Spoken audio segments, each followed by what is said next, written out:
Assalamualaikum warahmatullahi wabarakatuh. Saya Isti Maimunah dari SDN 018 Palaran ingin berbagi best practice LK 3.1. Kebetulan saya adalah mahasiswa PPGE dalam jabatan tahun 2022 di Universitas Mula Warman.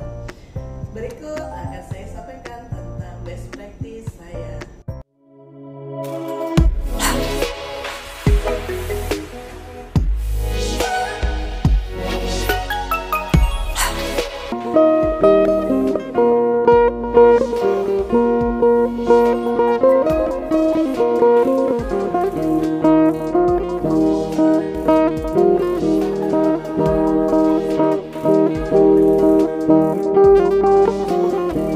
Assalamualaikum warahmatullahi wabarakatuh.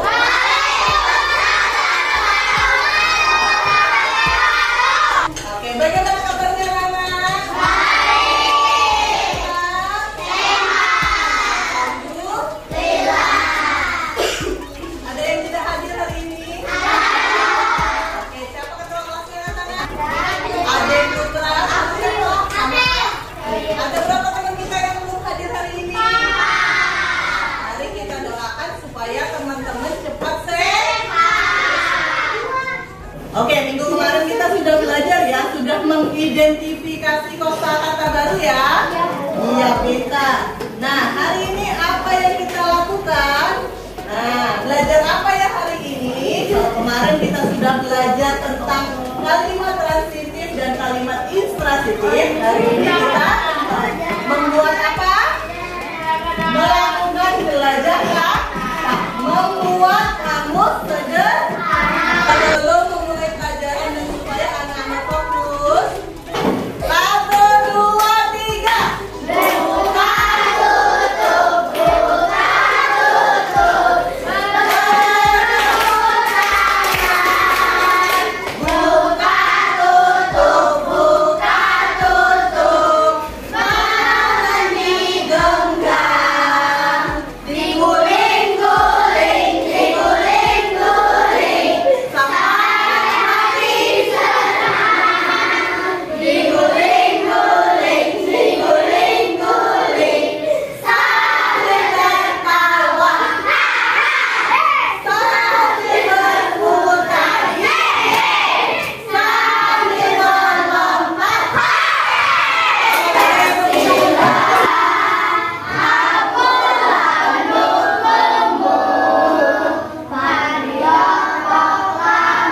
Pensil siapa?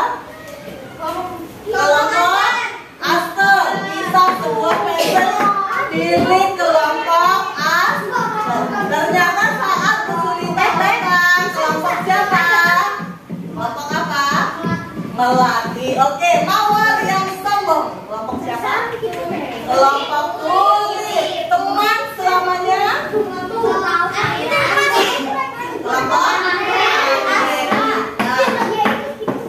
ini kok ribut sendiri sih? Nanti ibu suruh jelasin ke depan. Mau berdua? Mau, boleh sini. Oke. Selanjutnya sudah sediakan kertas warna-warninya dan sudah ibu gunting. Berarti anak-anak tinggal membawa apa? Blek, pensil, dan crayon atau kertas. Di bagian depan kalian tulis kamus bahasa Indonesia. Nah, kelompok apa? Misalnya kelompok mawar, tulis kelompok mawar. Ini ibu hanya menggunakan sepi. Anak-anak nanti bisa menggunakan pensil warna. Oke. Kemudian ditulis olehnya siapa? Nah, tulis semua nama teman-teman yang ada di kelompok. Bu, nulis nama panjang pendek atau gimana? Tulis saja nama panggilannya supaya mudah.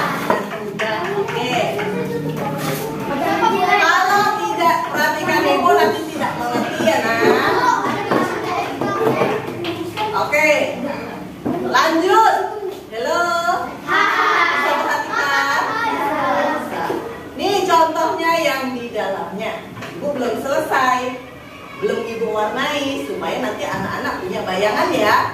Nah, Ibu telah membaca cerita tentang si kancil. Di dalam cerita si kancil ternyata ada kosakata baru yang Ibu belum tahu artinya di dalam kamus bahasa Indonesia. Yaitu belantara. Apa itu belantara? Ternyata di kamus bahasa Indonesia belantara artinya sangat luas, tentang hutan, padang, dan sebagainya.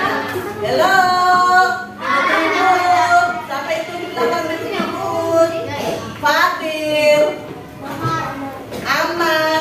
Mau jelasin di depan? Nanti ngerti nggak kalau Ibu kasih tahu? Makanya harus paham. Oke, kemudian di sini harus ada gambarnya yang sesuai. Nah, belantara itu tadi anak-anak pinter ya. Apa itu belantara? Ternyata hutan yang samahan, artinya sifat yang ramah, kebaikan hati, dan keakraban dalam bergaul. Pintar. Nah, di sini Ibu gambar senyum. Kenapa? Karena orang yang ramah suka senyum. Paham ya? Setelah ini akan Ibu bagikan. Di dalamnya sudah ada kertas-kertas. Setiap orang di dalam kelompoknya menulis satu kata beserta gambarnya. Paham? Ibu memberikan lebih. Jadi satu kelompok ini ada berapa orang? Ada 6, karena ada yang tidak hadir, ada yang 4, ada yang 5. Cukup satu orang satu. Bu, kalau yang kosong biarkan saja. Nanti kalau besok-besok kita ada membaca lagi, menemukan kosakata baru lagi, kita tulis kembali. Paham? Kelompok tulip warna biru, anggrek hijau, dan aster warna oranye. Tangannya sayang. Terima kasih. Ambillah kertas HVS yang telah dipersiapkan. Tuliskan setiap kosakata yang dijumpai pada cerita yang telah dibaca pada pertemuan sebelumnya. Anak-anak kemarin sudah mencari kosakata?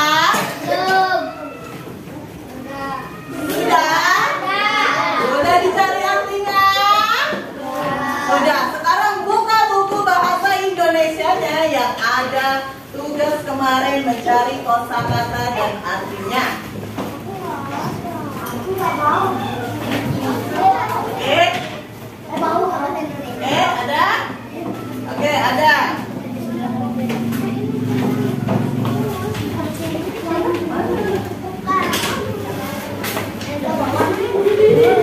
Coba Ibu lihat. Tugas kemarin mana? Sudah kan? Ya. Mana? Kolam boleh. Keluar bisa Pak? Keluar boleh. Sudah stop, keluar aja berarti. Iya, gambar kolam. Sudah belum? Mana tulisannya ini ya? Ayo, kita pegang juga. Itu nulis apa? Apa? Bingung. Tulisannya bingung harus gede-gede. Nah, Ibu kan tadi sudah mencontoh. Oh, kita tahu. Oh, ada apa nih? Ini kan besar. Nah, yang mau dicari katanya harus besar. Oh ya, oke. Ayo cari lagi. Gambar bingung itu seperti apa? Iya, kan gambar emoticon orang, boleh.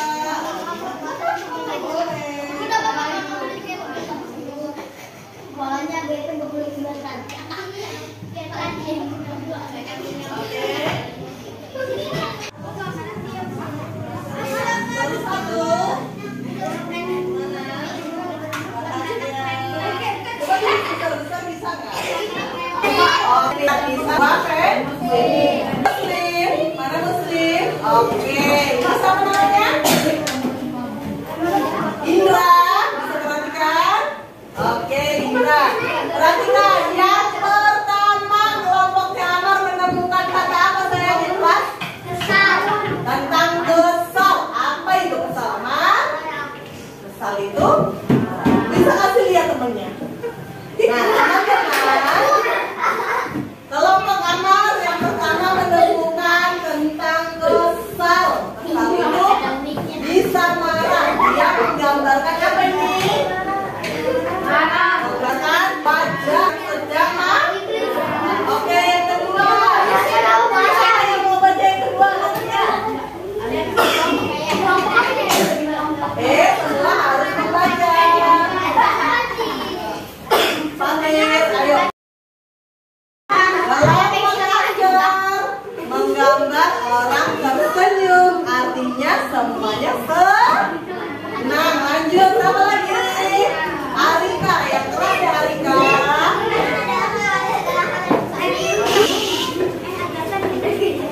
Yang ketiga adalah menghina. Gambarnya menghina adalah orang sedang Mbak duduk, Mbak duduk. Oke. Ini yang terakhir adalah mengolok. Ngolok. Oke, tepuk tangan buat teman-teman.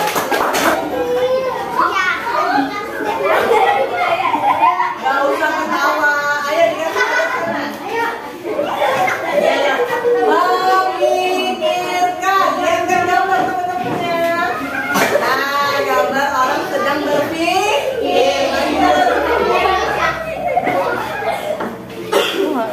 Yang bagus dong, Nang. Atas songkolnya buat tutupi muka.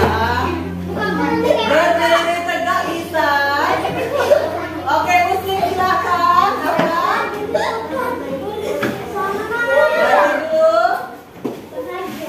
Bahagia, apa itu gambarnya bahagia? Orang sedang ada mana? Orang sedang tertawa, tapi orangnya bosan. Tawa. Lanjut.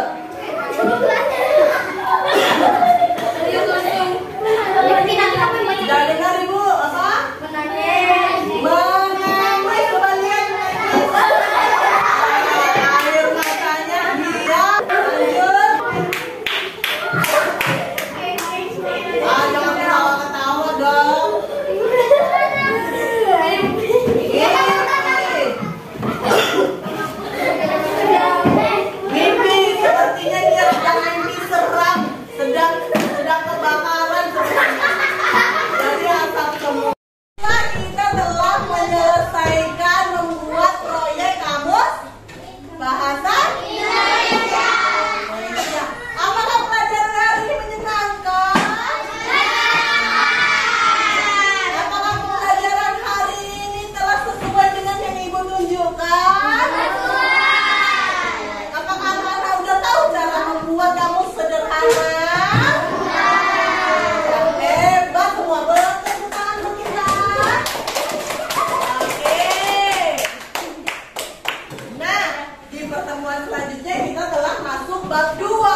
Menyusun cerita best practice menggunakan metode STAR. Praktik ini perlu dibagikan karena saya rasa masih ada masalah yang sama di antara pendidik. Dan kemudian best practice ini bisa menjadi referensi dan inspirasi bagi seluruhnya. Saya sebagai guru mempunyai tanggung jawab untuk melakukan proses pembelajaran ini secara efektif dan efisien dengan menggunakan metode, media, dan pembelajaran inovatif.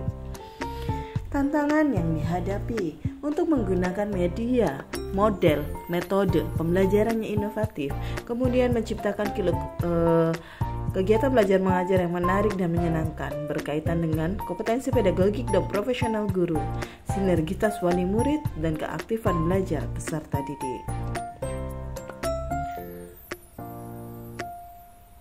Langkah-langkah aksi yang dilakukan. Yang pertama, memilih metode, model, dan media pembelajaran yang tepat sesuai materi yang diajarkan, seperti contohnya menggunakan metode inquiry pada mapel IPAS atau storytelling pada mapel Bahasa Indonesia.